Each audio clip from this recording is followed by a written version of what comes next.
Ahlan wa sahlan, assalamu alaikum, welcome. My name is Nader Ahmoud. I am the chair for this evening's event. I am the founder and editor-in-chief of Palestine in America, based out of Chicago, Illinois. We are currently finalizing our first ever film edition, so head to PalestineInAmerica.com to subscribe or order individual copies of our magazine. But for tonight's event, we have some great speakers in store for you. So hopefully you guys tune in, get ready, get your popcorn ready and some questions ready and your listening ears going, because the Palestinian Return Center welcomes you to this evening's online event, the opening panel of our third annual Return Week entitled 74 Years of Israel's Denial of UN Resolution 194. This panel discussion will be focused on the plight of Palestinian refugees, both past and present, the legal status of the right of return, as well as the reasons as to why Israel has refused to comply with UN Resolution 194 in violation of international law. The inaugurational event to every return week is always based around UN Resolution 194 and the right of return, as Return Week was initially created to commemorate the anniversary of the resolution passing in the United Nations. In 1948, the UN adopted UN Resolution 194, which states refugees wishing to return to their homes should be permitted to do so at the earliest practicable date, and that compensation should be paid for the property of those choosing not to return and for loss of or damage to property which, under principles of international law or equity, should be made good by the governments or authorities responsible. For over 74 years, the Israeli government has denied Palestinian refugees their historical and legal right of return in defiance of international law. So thanks again, guys, and welcome. I would like to introduce our first speaker. Very honored to introduce Linda Senora. She is the General Director of the Women's Center for Legal Aid and Counseling. She is a human rights and women's rights activist with a professional experience in the fields of international human rights and humanitarian law for over 35 years. Earlier, she was the Senior Executive Director of the Palestinian Independent Commission for Human Rights from 2007 to 2015, and the General Director of Al-Haq, Law in the Service of Man, from 2001 to 2005. Previously, she also headed the networking and advocacy at the WCLAC and worked as a legal researcher and coordinator of the Women's Rights Program at Al-Haq. Randa Senora was the first Palestinian woman ever to brief the UN Security Council on women, peace, and security. In 2019, she was selected among the 100 most influential people in gender policy around the world, one of the largest and most prominent global lists that was drawn from over 9,000 nominations to recognize and celebrate the hard work being done on gender policy by many around the world. Randa has an LLM in International Human Rights Law from the University of Essex, UK, and an MA degree in Sociology, Anthropology from the American University in Cairo. Welcome, Randa. Thank you so much for joining us. Thank you very much, Nader, for this wonderful introduction. I highly appreciate it. And I would like to thank the Palestinian Return Center for inviting me to this occasion. Today is the 74th anniversary of the UN General Assembly Resolution 194, which very clearly speaks about the right of Palestinian people to return to their homeland, and for the right to restitution and compensation. And if we look at the right of return to Palestinian people as stipulated in General Resolution 194, we see very clearly in Article 11, as you mentioned at the beginning, that this is an individual right. Everyone has the right to return to their own homeland and to be compensated if they can choose not to return, but that does not lose the right to compensation. So we're talking here about a right that was very well established in international law. And my main theme is that we have to look at the right of return and the UN Resolution 194 in the context of other important resolutions, and namely, I would say the right to self-determination, because our quest as Palestinians and our aspirations to return to our homeland is being jeopardized by the prevention of the Palestinian people's right, an inalienable right to return to their home, and their inalienable right to determine to self-determination of their civil political rights, as well as their economic, social, cultural rights.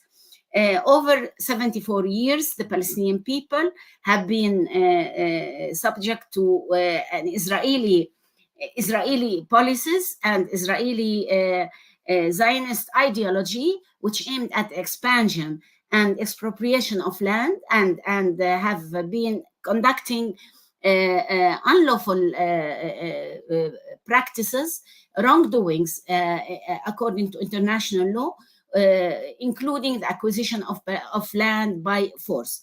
If we go back to the establishment of the State of Israel in 1948, it was, unlike other states, conditioned by the respect of the UN Charter and the acceptance of the right of the Palestinian people to their right to return. And there were real promises that the Palestinian people will be allowed to return to their homeland as a condition for the establishment of the State of Israel. Unlike what was established initially, we know that the Palestinian people are denied the right to self-determination and the right to return to their homeland. We know very well that if we go back historically, the international community and the United Nations specifically was very clear, has very well established the right of the Palestinian people of return and in international law. What happened later was a deviation from international law, and therefore, in my opinion, the main theme I'm trying to say today, that only if we want to achieve our right to self-determination and our right to return, I'm arguing here that UN must resume its responsibility for resolving the Palestinian refugee issue, that international law really provides solid grounds and a clear framework to resolve the refugee status, both on legal grounds, on moral, material, individual, and collective rights. I mean, to address that, the refugee issue, based on the well-established arguments of international law. Securing this right, the right of Palestinian refugees, the right to return, also includes the right to, including the right to citizenship. Well, in brief, I would say that I'm trying to say here that only if we go back to the first arguments by the United Nations of addressing the issue of the right of return from the basis of international law, we can achieve it, and that it is the responsibility of the solid international law to resolve that problem. I believe that what happened later is that we allowed, in my opinion, for negotiations and for giving up this very important right that is not only established in international law and considered as a part of customary norms that the states has the obligation to respect, but also it's established in international human rights law, in international humanitarian law, and the law of refugees. So if we go back to all these international bodies of law, or the body of the international law, we can find the solution for the Palestinian refugee problem, and not accept at any point that we start, negotiations on the basis that we will achieve that right. If we go even at the beginning of when the UN resolution was adopted, the Conciliation Committee was authorized to appoint a United Nations representative who shall cooperate with the local authorities with respect to interim administration and the administration of Jerusalem, but also of the right of implementing the right of Palestinian people to return to their own homeland. I think it's only when we started to deviate from the solid law of international law that we started to find this problem of not being able to achieve our aspiration for our right of return. And also, I think the deviation was that we started to overlook the historical development of the Zionist expansionist Israeli policies, which we witness very much in all Palestine, historic Palestine, but also specifically in the occupied Palestinian territory. And we overlook that the Zionist scheme to make of Palestine the homeland of the Jewish people was planned earlier, much earlier than even the implementation or the establishment of the State of Israel. And therefore, we should not look at this issue as an issue that Israel would ever accept, because it is their aim to acquire or the acquisition of other people's land by force or and to undermine the population, the Palestinian, or to control the development or the increase in the Palestinian population in the Palestinian historic Palestine. And therefore they would continue to argue that they would not accept this right and would consider it as not established in international law. If you see the Zionist arguments towards the 194 UN General Assembly resolution, you find that all of them are revolving around considering this as that it is that the Palestinian people not were expelled and forced to leave their own homeland, but that they left it as if willingly to leave it, and that they would not allow it because they consider UN Resolution 194 as not being well established in international law, which is against the whole legal arguments which are very well established in international law. And therefore they try to argue, because they are working towards creating a demographic engineering in favor of the Israeli population, and they would not definitely accept the return of 8 million Palestinians. And therefore they keep that as one of the issues that they do not want to admit its existence or its establishment in law. And the international community, out of political interest, are not undertaking that decision or are not taking measures to end that situation, because in my opinion that Israel is being able to expand and create facts on the ground, and we see it every day inside Israel and for the Arab Palestinians inside Israel, and for the Palestinians in the occupied territory. Most of us know that most of the population, even in the West Bank and the Gaza Strip, are refugees that fled their homes due to the Israeli Zionist movement's expropriation of land by force in 1948 and the results of the 47-49 war. And therefore, the continued scheme of the Zionist movement to expand, to transfer its own population to the occupied territory, and to create facts on the ground, and even not implement de facto annexation, but also de jure annexation of the occupied territory, are all towards undermining the right of Palestinian people to self-determination and the right to their own homeland and the right to return. And the Israelis know, if you recall the marches of return in the Gaza Strip, they only revived in 2018, 17, 18, the Palestinian insistence, Palestinian people, even in the occupied territory, their insistence of the right of return. They have been marching to the borders with Israel and claiming the right of return.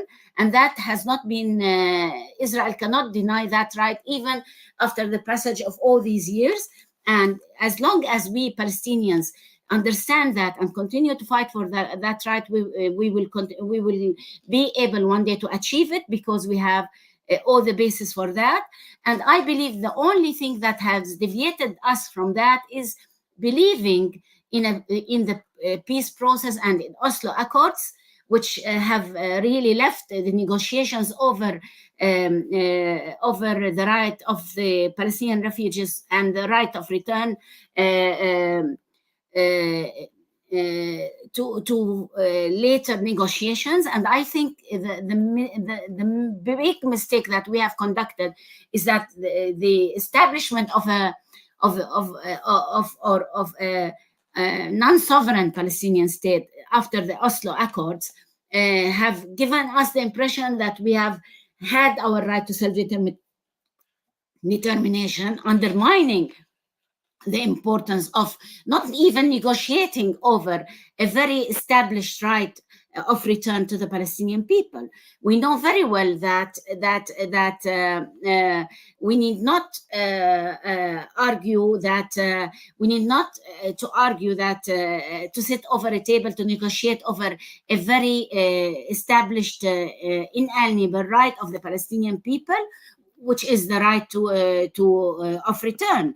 And therefore, when we think that we can sit with our enemy to negotiate that, then we are going to lose, because Israel, with its using apartheid structured regime, is trying to deprive the Palestinian people of all the rights, whether civil, political, or economic, social, cultural rights, and the right to sovereignty and the right to self-determination, as well as the right of the return of the Palestinian refugees. Only when that issue is being addressed again on the basis of international law, then we can speak about the right of Palestinian people to self-determination, but not on the negotiating table when the two parties are not asymmetrical and there is one oppressing the other population and a group that is occupying by force the other people. And therefore, we cannot achieve that right unless we work hard towards not negotiating the right to self-determination and the right of return of the Palestinian people. Thank you very much. Thank you so much, Rhonda. That was a beautiful way to start our event tonight. Very well put, very thorough. And thanks again to everybody who's tuning in tonight from all around the world. I know that I'm in the United States, in Chicago, and some of you guys are in the UK, and some of our speakers are even in Palestine and Italy, all over the world. So thanks again to everybody who's been joining us. Submit your questions to the comments, because if we have time afterwards, we will definitely ask our speakers to answer some questions. But next up on our great list of speakers is Ramzi Baroud. Ramzi is a journalist, author, and editor of the Palestine Chronicle. He is the author of 6 books. His latest book, co-edited with Ian Pape, Our Vision for Liberation, engaged Palestinian leaders and intellectuals speak out. His other books include My Father Was a Freedom Fighter and The Last Earth. Baroud is a non-resident senior research fellow at the Center for Islam and Global Affairs. Welcome, Ramzi. Thanks again for joining us. I'm honored to have you here with us today. I thank you very much, Nader. Thanks to the Palestine Return Center for their excellent work as always, and for shedding the light on these really critical issues. I mean, we keep putting them within the context of we are commemorating or this and that historical event. In the case of Palestinians, however, there is it's not a matter of commemoration it is an ongoing crisis that we feel it on every day, or every day of our lives as Palestinian refugees, especially those in South Lebanon, in Gaza, in the West Bank, from Dahisha and Aida to Ain al-Hilwa, to of course Jabalia, everywhere else in Palestine. When we talk about Palestinian refugees, we are talking about the essence of the Palestinian struggle.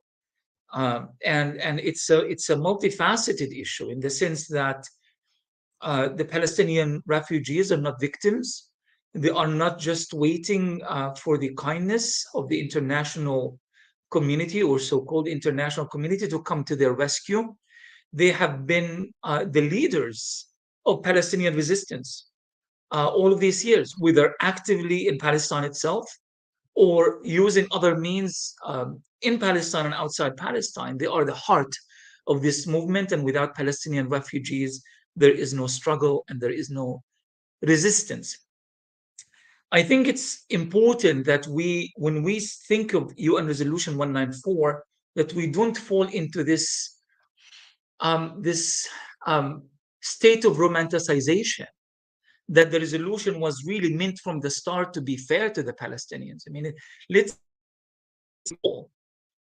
that it was the Arab countries, the 6 representative Arab countries at the United Nations at the time, that actually voted against the resolution. So the UN was made of 58 members. 6 of the Arab League countries at the time voted against the resolutions, and the Palestinian leadership, as represented in the higher Arab Committee, approved of that. And that kind of really raises a dilemma. From a historical point of view, if we voted against it, why did we embrace it later on? What happened? The resolution was the resolution. The resolution itself did not change. The same thing with you on Resolution 181, that partitioned Palestine. The Arabs did not agree to it, and the Palestinians hated it, and they fought against it by all means. Yet later on, we began citing it as the foundation of our struggle at international institutions. So this is, I think, is a key to understanding what UN Resolution represented then and what it represents now. If we look at the political culture at the time, I want you to imagine this scenario. You are living in your land. This is the land of Palestine.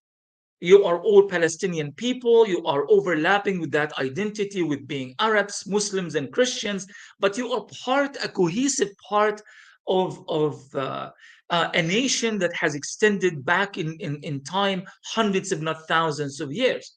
A group of immigrants, they come from Europe, with supported by so-called British mandate over your own country. And the British mandate was actually provided to Britain by the League of Nations, which came before the United Nations, with the sole purpose of preparing your nation to a day in which it's actually sovereign. Indeed, that was the case in many situations in the Middle East, in the global South, and elsewhere. Except when it came to Palestine, there was a colonial movement that existed within a larger colonial movement that had different plans for your homeland. The plan was to take over and to ethnically cleanse the people. And in fact, it was Ben Gurion himself who made the argument, what did you expect the Arabs to do when you had an average of 60,000 Jewish immigrants coming to Palestine legally and illegally? Clearly, the Arabs, in his language, if an Arab will do the math, they knew that the intention was to take over Palestine, all of Palestine. So the Palestinians at the time, the Arabs at the time, rightly understood that all of these resolutions, whether 181, 194, and the hundreds of resolutions that came after that in following years, were actually not meant to bring them justice, but to create a new status quo. And this is why the Arabs rejected 194. Now it seems ridiculous to actually think that the very resolution in which every Palestinian refugee from Ain al-Hilwa to Jabalia is fighting for was the very basis in which the United Nations tried to actually create or establish a new paradigm in the conflict. At the time, for us, Israel was an alien colonial entity that should have never existed atop the ruins of historic Palestine. Times have changed. Times have changed because the balances of power changed significantly. The British, the removal of the British from the equation, the end of the British mandate, I think it was 1947, 48. The Americans come in, Israel has new sponsors. It seemed that Israel was the new reality. And nothing could have been done, at least at the time, to remove it from the Middle East politically or geopolitically. So that's why the Arab position on Palestine, rather on the on Resolution 194, began softening over time. It began softening particularly in 1949, but after that it grew to become the basis of Palestinian morality and legitimacy at the United Nations. But why is this important? Whether we agree with that assessment, that early assessment or not, why is that important? Because that position softened more and more and more with time. It softened with time to the extent that the so-called Arab Peace Initiative, provided by the Arab League, suggested by the Saudis, drafted by the Saudis and others, I believe it was in 2002, the reference to the refugees started to change. It started to change to the extent that the Arab Peace Initiative talked about a just solution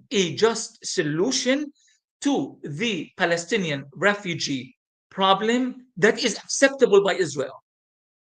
So this is really important, how that position began softening. And you will say, well, why would the Arabs soften their position to that extent? Okay, we have UN Resolution 194. It was not the most ideal scenario at the time. This is a new reality. Why can't we just go with it? Why did we begin changing it over and over again? Well, I think the reason that happened is because of the Palestinian Authority. And I think Randa was right when she referred to Oslo and the so-called peace process as forces that were of terrible consequence to the right of return for the Palestinians and to the rights of Palestinians in general. In fact, the PLO and later on the Palestinian Authority agreed to remove the issue of Palestinian refugees entirely from the discussion, and to defer the issue of refugees along with Jerusalem, border, waters, and other issues to the so-called final status negotiations that never actually took place. And I actually don't think they were ever meant to take place in the first place. So in other words, we created a new reality in Palestine in which Palestinians are divided geographically and politically, and those in Jerusalem, those in area A, B, C, Gaza, and what have you, to the point that becomes the new status quo, and everything else becomes marginal or completely irrelevant. So we continue to talk of Palestinian refugees, but we do very little to act upon that. We talk about Resolution 194, but we actually have no real mechanism to enforce Resolution 194. And the international community, thanks to the power and influence of the United States, hopefully this is not going to be the reality for much longer, but thus far it has been the US that dictated on the international community what international law matters and what doesn't. This is why the US has vetoed about 53, 54 United Nations Security Council resolutions on Palestine that would have held Israel nominally accountable to international law. But aside from that, hundreds of resolutions, whether United Nations Security Council or General Assembly resolutions, have indicted Israel for its war crimes, for its mistreatments of Palestinians, for its attacks on Palestinian towns and villages, and of course, on the complete disregard of UN Resolution 194. So this is really, really important context. But for us Palestinians, I think it's also equally important that we do not just simply sit here and demand the international community to respect UN Resolution 194. Because if they would have done it on their own, they would have done it a long time ago. But they haven't. Hundreds of other resolutions continue to be ignored entirely and completely by Israel. And you can't change that mechanism unless there is something fundamental that has changed within the, first of all, within Arab politics and their stance on Palestine in a tangible way, meaning that actually we have a real practical mechanism that would allow us to hold the international community accountable to Resolution 194 and to all the other United Nations resolutions. Ironically, just a few days ago, the United Nations passed several resolutions on Palestine, 5, I believe, and one of them was to commemorate the Nakba Day starting next year, 2023. Of course, a number of countries voted against that. Many did not have the moral fiber to vote in favor, but many voted in favor, so it passed. Some of the countries that voted against it, you guessed it, the United States, Britain, Brazil under Bolsonaro, and so forth. Israel is fuming because in Israel also there is a problem here. Yes, you do have international laws, but they are not being implemented. So Israel is not being held accountable. But that also means that Israel is still being haunted by these UN resolutions. They haven't been canceled. They haven't been canceled. They are still as relevant 74 years ago as they are relevant today, and they are going to be relevant for many years to come, as long as many countries in the global south and around the world continue to advocate for Palestinian rights. So the Israelis are fuming because they are trying to feel normal. They are trying to normalize their status as a normal country, treated like everybody else. Without, of course, making any concessions to the Palestinians or respecting any of the United Nations resolutions. But on the other hand, the Palestinians cannot actually enforce these resolutions because they don't come with any real mechanism of enforcement. So this is kind of the legal limbo in which Palestinians are living in. But we also have to keep in mind that there are hundreds of thousands of Palestinian refugees living in Syria and Lebanon, for example, in which none of this matters to them at the end of the day. At the end of the day, they are just, they still hold on their keys. Some of them still has the deeds to their land in Palestine and so forth. But their everyday reality hasn't in any way been affected in a positive way as a result of this. And this is my not necessarily a warning, but just a reminder to Palestinian intellectuals, Palestinian historians, Palestinian advocates and activists, and those who care about Palestine, that we have to remember that at the end of the day, there are real people, the real people who are affected by this. The Palestinian population in Lebanon has dwindled so significantly in recent years. They are migrating, they are going elsewhere looking for better lives and trying to start over. And many of them are dying in the sea, by the way. So this is not an intellectual conversation. And it's a legal conversation, but on paper only. Unless it has some real enforcement, it will remain as such. So yes, we need to talk about UN Resolution 194, but maybe it's about time for us to try to up the ante just a little bit to actually turn that into a practical, tangible conversation about the reality in which Palestinian refugees are struggling with on a daily basis from Gaza to South Lebanon. Just one last very short comment. Hopefully I haven't exceeded my time by far. A few years ago, when Jared Kushner was doing his shuttle diplomacy in the Middle East, trying to advocate for Israel and trying to get the Arabs to normalize, he knew that there is one significant component within the Palestinian political context that he couldn't ignore. He could ignore the Palestinian Authority and Mahmoud Abbas and all of these guys because at the end of the day, they are only surviving based on American handouts. But one thing he couldn't ignore is the right of return for Palestinian refugees, because it's an international document that has its champions and millions of Palestinians who are fully aware of what this document is and stands for. And you have organizations like UNRWA and others that are predicated on UN Resolution 194. So he went to Jordan. The largest number of Palestinian refugees live in Jordan, 2.5 million or something of that nature. And he tried to create some kind of a barter. I'll give the Jordanian government money if they remove the status of Palestinian refugees as refugees. Of course, silly Kushner, he did not understand that international law doesn't actually work that way. You can't buy a resolution in order for you to redefine it or reverse it. He failed.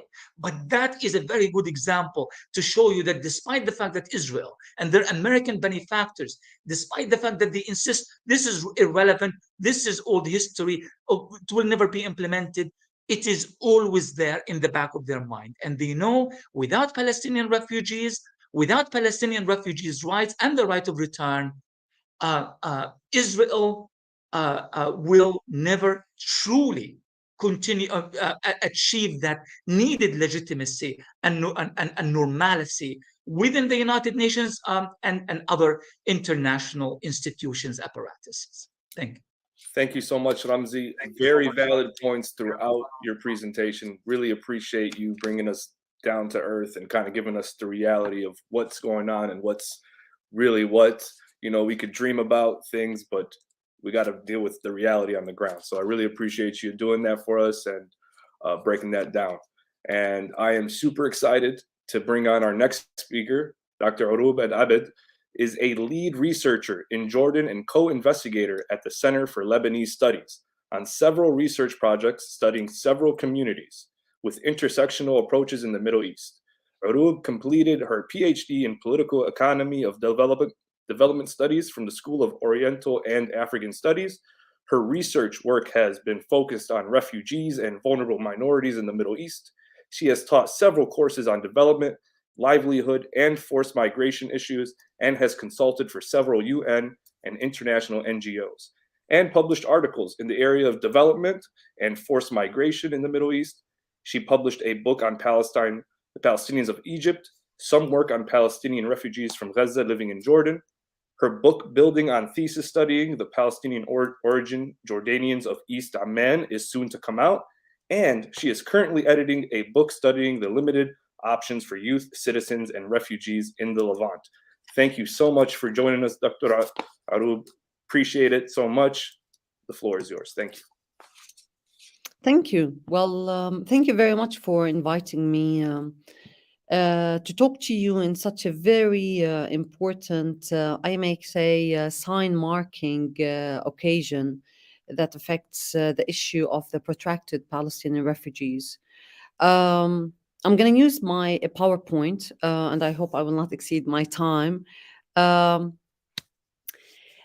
What I'm going to basically argue in my short talk is that there has been the title of our talk is very much looking into this denial of Israelis to 194. But I argue that the denial is not only for 194, but it is very much of a roller coaster of denials that has started in 1948 and that has been continuing until today. I would want to address how the denial has been for the right of the ownership of the land, the way that Palestinians got eventually dispossessed from their Palestine through the tool of transfer, the denial of protection, the insistence on having them in protracted situation in many countries and all over the world. And lastly, the way they have been banned in the I'm using the Agamben's image of banment within camps and within legal statuses that are not recognized by host states. Well, as we know, 1948 really marks the Nakba that very much was a marking, a sign mark for the emergence of the state of Israel on what has become today Israel on historical Palestine. It also destroyed the Palestinian society, and it gave birth to the Palestinian refugee issue. And lastly, it very much created this protracted refugee situation for Palestinians, particularly within the area that surrounds historical Palestine. What I argue is that this is the beginning of the denial has started with the concept of the transfer. The transfer that has been very much depicted by Pape, Benny Morris, and all Sharif Kanani, all our new historians, how the whole idea of transfer started with the expulsion and with the genocide and with the way that it pushed people away in destroying all their lands, all their villages, in order to make sure that they cannot really come back to it. So this is the first part of denial, the denial for the land and for the ownership of the land. It's very much building on Baroud's argument, is that Ben Gurion, he's there saying it will be very easy for us to get these Palestinians out of their lands, these Arabs out of their lands, because at the end of the day they're just going to their other Arabs who are living within the neighborhood, so they can just fit in, and the transfer is not really a major one. It can just be smooth and easy because they are fitting the same language and culture and history. So why do we really need to bother? Forgetting that there's a major element in what they're doing in this transfer process by really dispossessing people from their own ownership of the land. This continued in 1967, of course, with the claim of redeeming the redemption of the land that was done by the Zionist Israelis. And it continued with the claim that they are coming into the land that doesn't have its a people. Most importantly, in this concept of transfer that continues until today, the Zionist Israelis have been using several shapes and modules in transferring people, whether it is the expulsion that I mentioned at the earlier, or whether it is in the destruction of houses in Jerusalem, Sheikh Jarrah, or whether is in the model of kidnapping kids, or whether in the model that we saw recently in just the easy killing of human beings. So this is one of the elements that has been used by the Zionists in really denying the right to the land and relying the right to the land of historical Palestine. The second point that takes us to the concept of denying of the protection for these Palestinians. Well, we know very well that the whole idea of recognizing Palestinians as refugees continues to be very much of an issue. But after the visit of Comte Bernadotte to the region in June 1948, and after him presenting his report in September to the United Nations, in order to where he very much emphasized that Palestinians do have rights to go back to their homes, and Palestinians are refugees and have the right to claim back their return.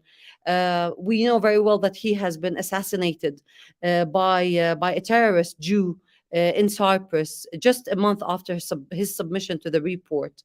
And the United Nations Conciliation Commission for Palestine, when it convened in December 1948, which is today, very much called for the commemoration of the good deeds that were done by Comte Bernadotte and the good claims that Comte Bernadotte did in calling for the right of Palestinian refugees to go back to their home. Very much this UNCCP in 194, and this takes me to 194.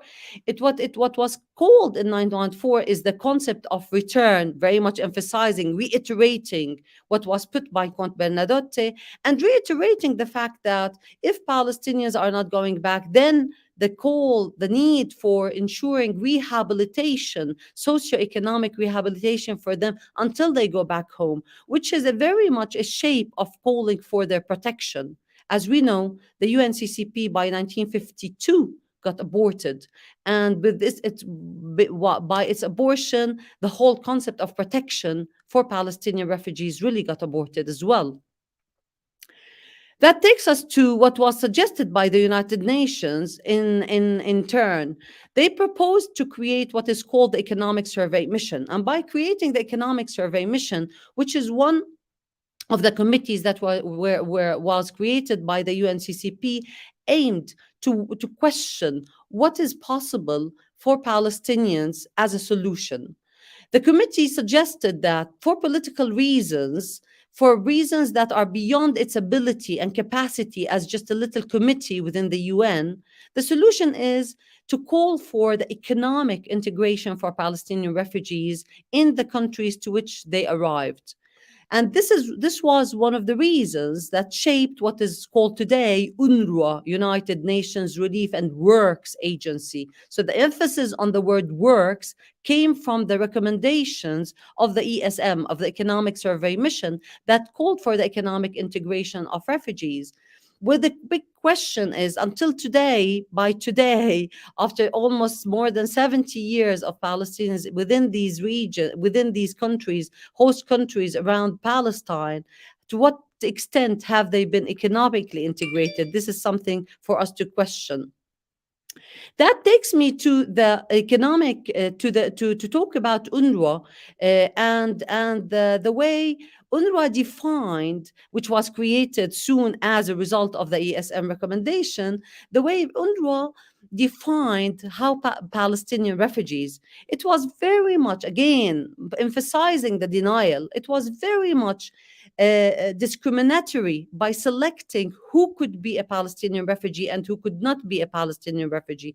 Or when what bearing in mind, this is very much of an operational definition that was shaped by UNRWA in order to provide services. Yet this operational definition has been very selective until today, with no revision, by selecting who are those Palestinians who were living within Palestine for a particular period of time, and for also passing on the status of refugees only to those within male descendancy, excluding all those coming from women descendancy, which tells us as well, which emphasizes for us on the continuum of the denial and the continuum of taking an attitude against these Palestinian refugees. That takes me to the third point that I'm raising here.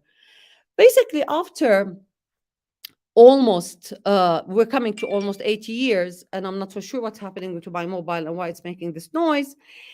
There has been what we see Palestinians within this kind of the permanence of temporariness, where in host countries particularly. And what I mean by that is that this longevity where Palestinians have been living in these host countries very much under the discretion that has been given to them by these host countries without having any kind of laws, regulations that ensures basic rights, basic ability for them, social mobility for them to upgrade within these host countries. So it was the discretion of a country like Jordan at one point to give the nationality for Palestinians. And while we are questioning if the aspect of giving them nationality did really secure them with integration or not, the same applies to Syria, with the fact that they were not given the nationality, but they were given somehow certain grounds of integration. And that takes us also to Lebanon. So that very much takes us into this kind of being stuck, as if they were pushed to be stuck under the feeling of being stuck under the discretion of these states, where they encamped them, where they limited their ability for social mobility, and they very much cornered them with their certain limits. And this has been very much shaped, this protractedness, and the concept of protractedness is the long period of time in being in limbo status, where limited funding is being poured into supporting these refugees. which is the case of the Palestinians. Ever since the 90s, while they have been well supported and funded until the 90s, ever since the 90s, we have been very much seeing how they have been enduring dire living conditions, whether in refugee camps or in urban settings or in wider settings that are very much pushing them from one conflict area to another conflict area. And this makes me think of the Palestinians in Iraq, Palestinian refugees who were stranded on no man's land between Jordan and Iraq for quite some time. Or it makes me also think of the many cases that we're coming across who fled Syria and have come to Jordan and in Lebanon, and today they are very much stateless with a very much of an in limbo status. This takes me really to the last argument of denial, which is the fact of really living in banment.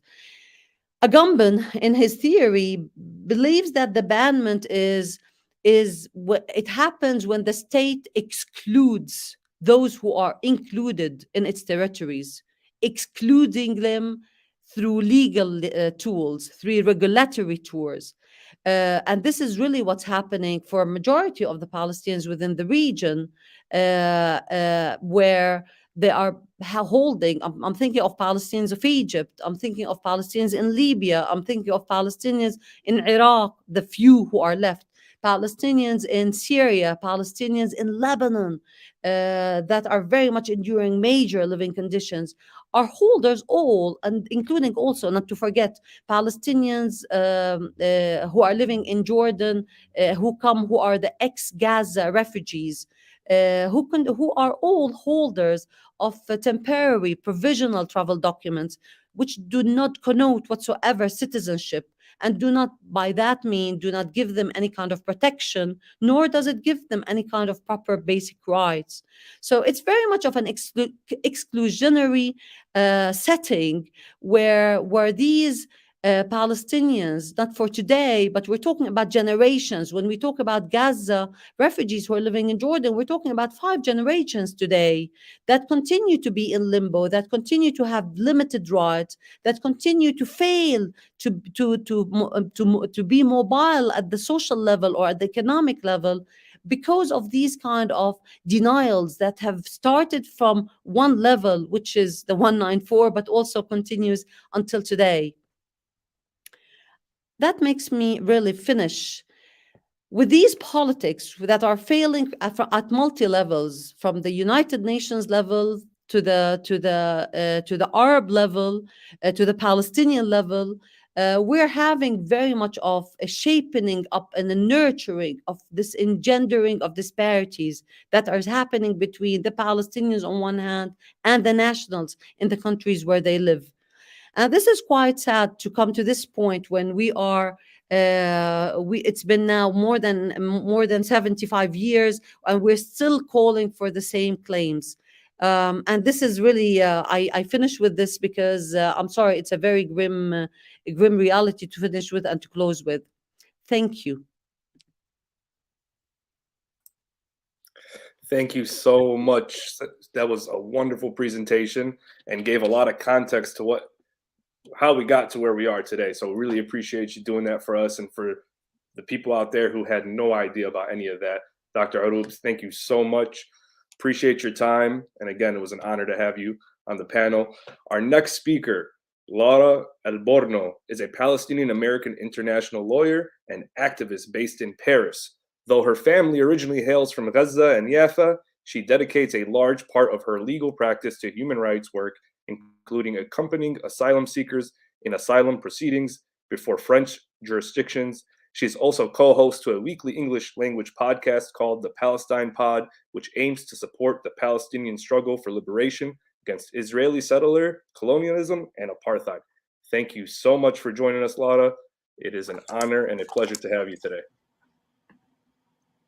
Thank you so much, Nader, and thank you to the Return Center. Can I just make sure that you can hear me? We hear you loud and clear. Fantastic. Thank you. Okay, perfect. I want to thank the Return Center for its invitation to be a part of this brilliant panel and discuss Resolution 194, We've heard today a plethora of views about the resolution itself, its history, passage, reactions, and failure to implement, including the way forward and more. In my time, I would like to make 3 points for our consideration. As Randa mentioned at the beginning of this panel, Israel was accepted into the UN on the condition that it would accept the right of return of Palestinian refugees as set out in Resolution 194. In the debates about UN Resolution 273 in 1949 about Israel's admittance to the UN, Israel's UN representative promised that the state would honor its obligations under Resolution 181 and 194, saying, quote, "I can give unqualified affirmative answer to the question as to whether we will cooperate with the organs of the United Nations with all the means at our disposal in the fulfillment of the resolution concerning refugees," end quote. As a result of which, the UN General Assembly formally admitted Israel into the UN by way of Resolution 273, which then expressly cross-references Resolution 194. Now, we're here today because for over 7 decades, Israel has completely prevented the return of any Palestinian refugees. Rather, every day it further entrenches its hold on parts of Palestine, creating new refugees in furtherance of its settler colonial project. This is not an accident. It's the result of express policy that has been implemented decade after decade. Israeli leaders, since the beginning, have expressly vowed to ensure that Palestinians never return to their land. In 1948, Israel's first prime minister, Ben-Gurion, stated, "They lost and fled. Their return must now be prevented, and I will oppose their return also after the war." Ben-Gurion's words were later echoed by Prime Minister Yitzhak Shamir, who in 1992 declared that the return of the Palestinian refugees will never happen in any way, shape, or form. The Zionist governments of later years were no different. Today, UN Resolution 194 is no more than words on paper gathering dust. So what does this mean for Israel as an entity today? Palestinian and international scholars have argued that this failure to abide by a precondition to its membership in the UN and Israel's calculated express policy to keep Palestinians trapped in limbo outside of Palestine should ultimately lead to a revocation or at least a suspension of that UN membership. Now, this is not an insane ask. It's exactly what the UN General Assembly did to the former criminal apartheid regime in South Africa and the genocidal regime of the former Yugoslavia. I think it's really important for us to continue to hammer this point and reject any discourse rooted in solutions that would be deemed so-called realistic. We need to keep the refugee issue as central. And we have to understand that arguments that justice is not realistic are always made by the colonizers themselves, who are the very entities with an interest in seeing our rights continue to be violated. So we can never cede an inch or allow them to set the terms of the debate or to take us down this path, which unfortunately Palestinian leaders have been taken down for decades when we accepted the framework of negotiations, when we accepted the framework of statehood on fragmented pieces of historic Palestine, and when we accepted this notion that there would be so-called preconditions to enter into negotiations and preconditions to the preconditions and so forth. All of this is intended to keep us further away from justice and further away from settling the core issue at stake here in our liberation struggle, which is the issue of return. So Ramzi told us earlier in the panel that our views on Resolution 194 have changed throughout time. And other speakers have highlighted how the Palestinian leadership have actually undermined the Palestinian refugee issue or pushed it to the side. And that's why today I argue that it is on us, the grassroots, to continue to insist as the right of return, as the heart of the struggle, and to point back to the origin of the State of Israel, where it agreed to abide by this right as a condition for its admission to the UN. Now, the second point I want to make today is that you have, without a doubt, heard of the increasing number of US, international, and Israeli organizations that have concluded in the last couple of years what Palestinians have been saying for decades, that Israel is an apartheid state, that it's guilty of the crime of apartheid. Now, of course, this includes organizations like B'Tselem, Human Rights Watch, Amnesty International, the Harvard International Human Rights Clinic, the UN Special Rapporteur for the Situation of Human Rights in the Palestinian Territory, Michael Link, has also come out with the same conclusion, and many more came out with this conclusion before, and many more will continue to come out with this conclusion as the world increasingly becomes aware of the unsustainability of apartheid, a war crime, as a system of governance. Pushing the apartheid framework to the forefront of the public discussion, I think, can be a good thing. It can be a good thing because people's familiarity with the South Africa example can help those trying to understand the reality in Palestine. Apartheid also involves the element of racism, and I think this is important because we have to understand Israel as a racist project and the policies that are carried out by Israel as racist policies against Palestinians. However, I think we need to also make a word of caution.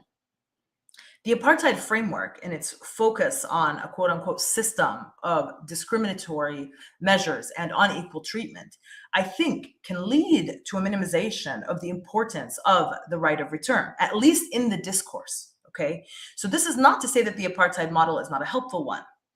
I very much think that it is, and I think it's allowing us to gain grounds, at least in the public discourse, and to get people to understand what we are going through, what life is like on the ground in Palestine today.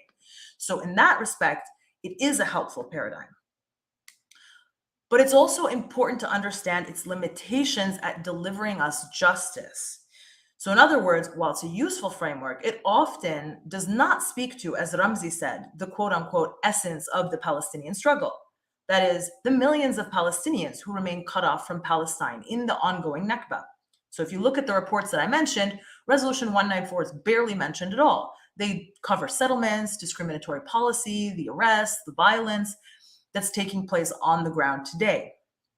Now, I recently heard that Al-Haq is publishing a report following 4 years of research calling Israeli apartheid a, quote, tool of Zionist settler colonialism. And I definitely welcome this, also because the reports that I previously mentioned fell very much short in terms of diagnosing the problem and proposing a solution, leaving any discussion of settler colonialism completely out of the content of the reports, when I think it's a very necessary element in terms of understanding why this apartheid exists. So we can point to all the different elements of discrimination and policies that make living in Palestine today for a Palestinian unjust and unequal. However, if we don't understand why this is taking place or what is driving Israel to implement an apartheid system, we can never really understand how to break it down. And so I think focusing on settler colonialism as the driving force is going to be very helpful in pushing that conversation forward in the public discourse.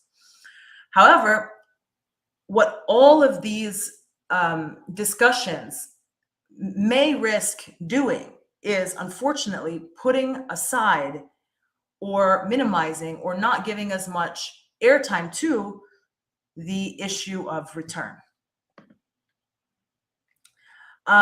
So to conclude on that point, I call on us to continue to center the issue of Palestinian return, and also do so by reference to not only 194, but also the other sources that we can draw from in international law, because the right of return is enshrined not only in 194 for Palestinian refugees, but it's a right that we can find more broadly under international law.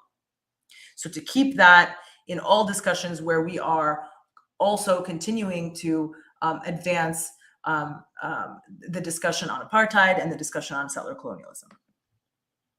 Now, the third point I want to make is just that the consequences of Israel's continued violation of 194 are astounding. The injustice is ongoing. This is not an injustice that has, we're not looking for justice to a past injustice which has concluded, and we're looking for some recognition of this past injustice, but today everything is okay.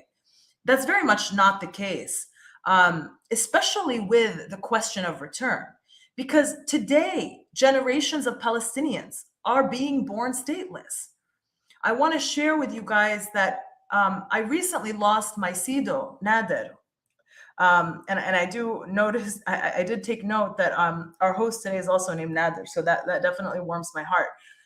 My Sido passed away on November 24th at the age of 89, a month shy of his 90th birthday in Kuwait, where he had spent over 60 years of his life. Although he's originally from Gaza and he was born there, his father was born there, and so forth. My Sido died stateless. He died never having seen a resolution to the injustice of the Palestinian problem. And this is something that is not unique at all. He is just one of millions of Palestinians who today remain stateless, are giving birth to children who are stateless, and who are essentially trapped in limbo and waiting for a resolution to this ongoing injustice. Now that you also mentioned that I represent Palestinians and other asylum seekers, in my day job, and one of the groups of people who I represent are Palestinians fleeing Syria, who have been fleeing Syria since the commencement of the revolution and the events there. And these are Palestinians who were made refugees in 1948 from Palestine, and who now, decades later, are being made refugees once again. So we have to understand this problem as a problem which is, we have to understand its magnitude. We have to understand that this is not a side issue the way that the Palestinian leadership has pushed it to the side, in discussions and negotiations. This is not something that is also an unrealistic ask. This is not something that we can just, let's just settle what's happening for Palestinians on the ground, and then, well, the refugees, that's just, you're going to have to cede that issue. We have to keep in mind that this really is the essence of our struggle, and we can't give an inch, and we must continue to demand what was unjustly taken from us. And this includes implementation of 194 and also our right to return more generally under international law. And this includes centering this discussion as we continue to advocate for the Palestinian struggle in the public and in public discourse. Thank you very much. Thank you so much, Lana. That was greatly well put, and Allah yarham your grandpa. And thank you. He had a great name. Thank you. Must have been one of a kind. Absolutely. That's a Nader joke, because that's what Nader means. Just anyway, that was very well put, and thank you for putting a personal touch on it. As we know, sometimes we get into these discussions and things just become numbers and statistics, but really these are human beings, just like Ramzi said, that are dealing with this on a daily basis. And thank you so much. That was very well put. And we have one more speaker. And before I get to that speaker, I want to remind you guys to stick around a little bit after. If we have time, we will get to some questions that you might have in the comments. We really appreciate you guys joining us tonight from wherever you're joining us. But we have one more fantastic speaker joining us from Bethlehem, Palestine, Majid Shahada, Vice President for Academic Affairs and Associate Professor at Dar al-Kalima University in Bethlehem, Palestine. Thanks for joining us, Majid. Ahlan wa sahlan, and the floor is yours. Very honored to join you tonight. First, thank you for the invitation, for what we think as an event by the Return Center, event around the idea of refugees and the right of refugees. I'm not sure how I was invited, because I have nothing to do with international law. nor law in general. And I want us to think about some of the things that the previous speakers talked about, more or less about the idea of settler colonial structure, which is completely disconnected from the UN resolutions and all international organizations. International, when we think international, well, I'm talking about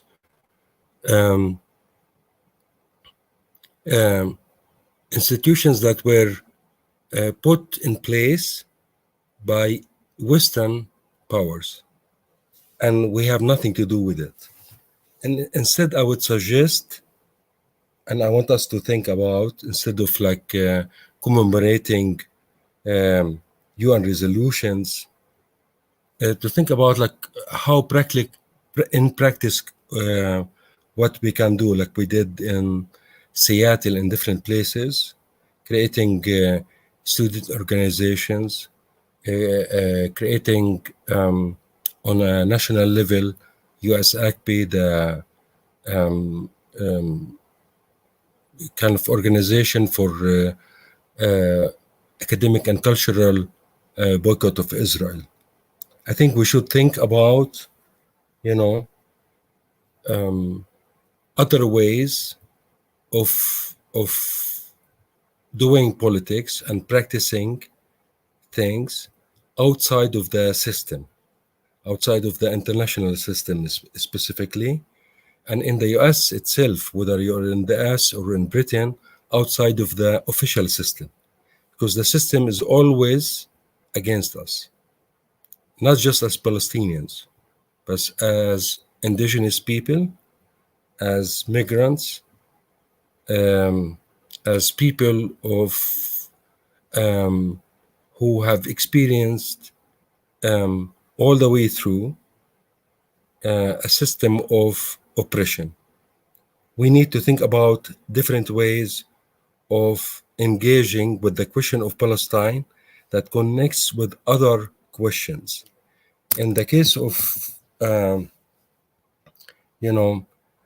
Israel, I think we should think of it not just about refugees, which are very important, and there are different kinds of refugees, but think of it about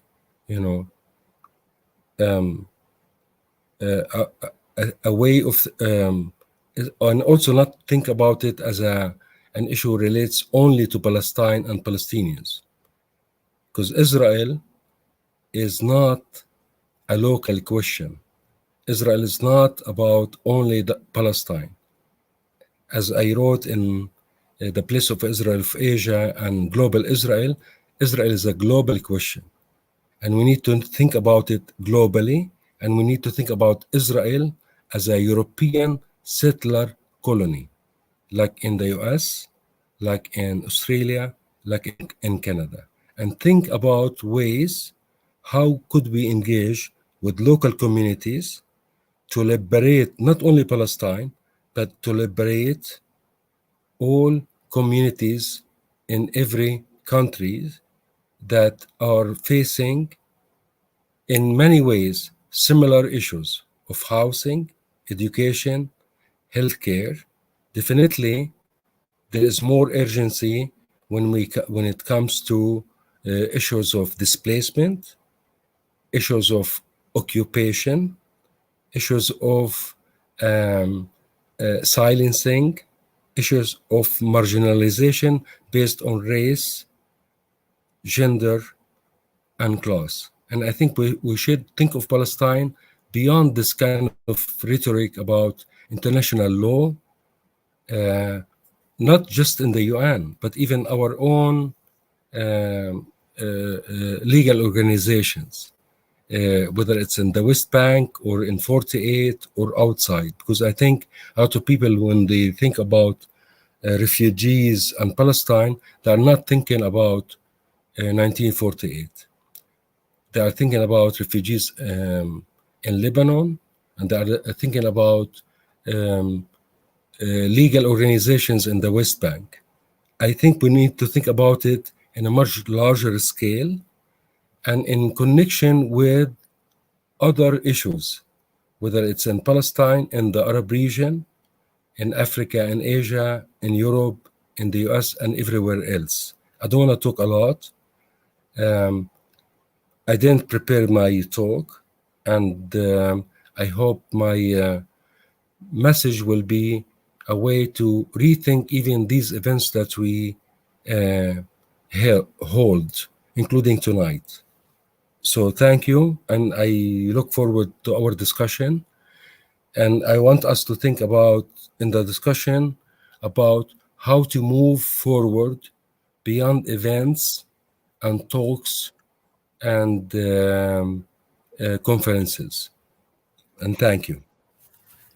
Thank you so much, Majid. And that was very well put. And it was very, unique perspective. And I think you put that really well because, I mean, even here in the United States where I'm at, the indigenous people here have lost majority of their land, majority of their rights. And, people are just expecting them to settle for the least common denominator. And I think you put it in a very revolutionary way. We have to think about everybody's freedom. So thank you, Majid. We have about 10 minutes left of our event.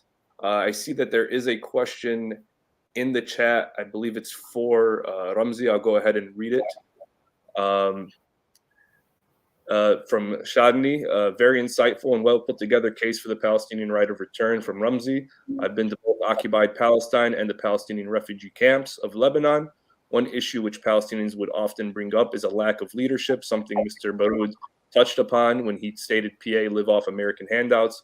What would you say is, if any, hope for a true, independent, and strong leadership for the diaspora of Palestinian refugees around the world to achieve their the question kind of runs out. But I guess kind of to, kind of see where that question was leading, right, Ramzi? Or no? Yes, Nader. Malish, I couldn't hear you very well. Oh, sorry. Let me start from the question portion again. Shadni basically was asking if there's any hope for a true, independent, and strong leadership for the diaspora of Palestinian refugees around the world. Would you like me to take on this very quickly? Yeah, she or I don't know, Shadni she directly questioned you. So. Okay, so I think we have to maybe expand on that a little bit. When we say independent Palestinian leadership of the diaspora, I think we need an independent Palestinian leadership, period. Because our people are not just in the diaspora. Our people, cover the entirety of historic Palestine and the diaspora as well, the Shatat. They are in Chicago, they are in Santiago, Chile, they are in Lebanon and everywhere else. And I think that's really I wouldn't call it the crisis of leadership in Palestine. We kind of were mistaken to assume that it's a crisis of leadership. I actually contend with that, against this claim, because Palestinians actually have incredible leaders and activists and intellectuals, but they are not in a position that where they are recognized as such, as Gramsci used to argue that everyone is capable of being an intellectual, even though they are not serving that role in public. And I think all Palestinians have indeed that potential for leadership, even though they are not recognized as such in public. Our leaders are assassinated, they are in prison, they are marginalized, they are alienated from the struggle for numerous reasons. And the ones who are allowed to rule over us Palestinians, whether at home or in diaspora, are those who are the conformists, those who are vying just to win the position or the title of the moderates, as opposed to the rest of us being the radical and so forth and so on. So I think that leadership is very much possible, but circumstances would have to also play in our favor. What we have been struggling with since Oslo until today is the marginalization of authentic Palestinian leadership, and the creation of this creature that's supposedly a representative of Palestinian. They merely represent themselves and their interests and their cronies, whether in Ramallah or elsewhere. We need to liberate ourselves from that paradigm entirely in order for us to actually start saying that, yes, we do have a leadership that is capable of speaking on our behalf. Unfortunately, Palestinians alone do not represent or do not control all the keys, all the political keys, whether in Palestine or outside. Right. I think there is an opportunity that's opening up right now for us Palestinians. I think geopolitical global dynamics are changing, and they are changing rapidly. I think there are new margins, new spaces. If countries like Mali and Venezuela are able to cultivate on these new margins and spaces, I don't see why Palestinians are not able to do so. We are definitely in a transition, and my hope is that by the end of this transition, we could provide some sort of a nominal Palestinian representation of illegitimate leadership at home and in the Shatat as well. Thank you so much for that, Ramzi. The next question I have for the entire panel, and anybody can answer this, just go ahead and jump right in. What does the right of return look like to you?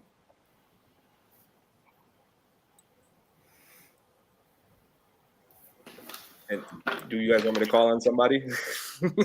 Yeah, I mean, I could say something because I ahead, think Majid. even the idea of the that we think about UN resolutions and have conventions around it is problematic. The UN was not, instituted or organized by third world people or indigenous people, and the right of return is not something that we should hold countries accountable to. We need to create a new system, and we need to think of other ways to organize around locally around issues of housing, labor, around education, health, and then think of an alternative system that really gets out of this kind of international law, legal organizations, UN resolutions, and all of that nonsense, because it was not instituted for us. Is it Even practical? even UN resolutions that we think they are pro-Palestinian, that actually were created to bankrupt us. We need to think outside of that system, and we need to get rid of this kind of reaching out to UN resolutions and international. For me, it's Western. Yeah, We I need to think think about ways to think locally and create an alternative system, even in our own village, even in our own institution, in a way to create a new future. Otherwise, we are just going to meet again and again, thinking about refugee resolutions. And by the way, I don't think we talked about prisoners tonight. So no, I we did think not they're mention them, connected. but they're all connected. And Majid, I think you made some solid points about not looking to our colonizers and our oppressors for help, but I think Rhonda had something to I add. have something different to say. I Go think ahead. that the issue of the Palestinian refugees, was created by the international community. We are not naive. We fully understand that the international law is created by law of nations. Those countries that have come out of it's the law of nations. It is the states that have come out of the Second World War have developed that body of law, and therefore we don't expect miracles, but we have a tool. The legal tool is a very important one because it establishes rights for the Palestinian people that they can build their ground and grassroots work, and calls for the international community not out of empathy or sympathy with the Palestinians, no, out of international obligations towards the Palestinian people's right to return and the right to self-determination. So we shouldn't be also consider these as rhetorics. Perhaps I do agree very well with Ramzi that we should find, we should understand it in context and in perspective, and I fully agree on that. And I fully agree that we should not only depend on UN resolutions and on the states to give us our rights as Palestinian people. We have to think of implementation mechanisms that are more grounded in fighting and resisting or to obtain our rights. Even the whole body of human rights law, for example, has not been developed because the countries willingly wanted to give the people the right to end or to develop the mechanisms or develop the instruments. No, it was only because the people who have been deprived of those rights pushed their governments and the states to take that. So we shouldn't be a little bit idealistic or just neglect all that body of law and say, I think that we should rely on our grassroots work and on our activism on international law as a tool. It will not, it has developed in many means, not only in the resolutions, in the ICJ legal opinion, the upcoming legal opinion by the ICJ that has been approved by the General Assembly, by the International Criminal Court, and the efforts we're making by using universal periodic review, universal jurisdiction, by many means of trying to force the international community to take measures under the UN Charter, maybe by the development of the BDS movement, by trying to show how Israel is developing a structured apartheid regime, is a colonial expansionist state that is trying to deny people of their rights. In my opinion, all of these are tools that we have that we should use. I gave the example of the marches of return in Gaza that stayed for over 2 years, just to give an example that only if we move in that direction, we can achieve that. And this is for all Palestinian refugees and Palestinians in the diaspora, including those who are in Israel and the occupied territory. And we've seen last year, during the aggression on Gaza, how we have been united as Palestinian people. Israel cannot deny that fact. And one day we will achieve that. If we don't become optimistic and do not believe in any other tool to other means to achieve our goals, we won't achieve them.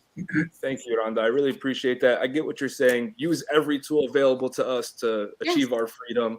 Fair point to make. And we're out of time, but I want to end on this last final question. Yes or no?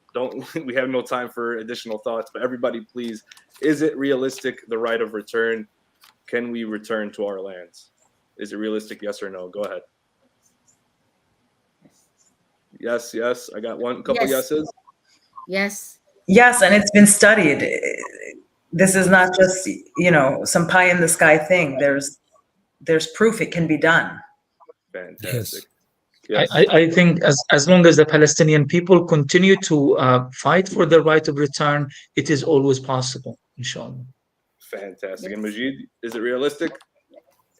Yes, if we rethink all what we talked about. Fantastic. I appreciate everybody's opinions. Everybody gave 100%, and I really appreciate everybody contributing to our discussion tonight. The Right of Return Week has a bunch of more events the rest of the week, so make sure you guys tune in every night. There's other chairs that are going to do a fantastic job, other speakers that are going to bring a little bit more insight into this. Again, thank you to all of our speakers, Rhonda, Ramzi, Dr. Arub, Lara, and Majid. Really appreciate your time. Thank you so much. Inshallah, we see you guys in a free Palestine as we all return to our rightful lands.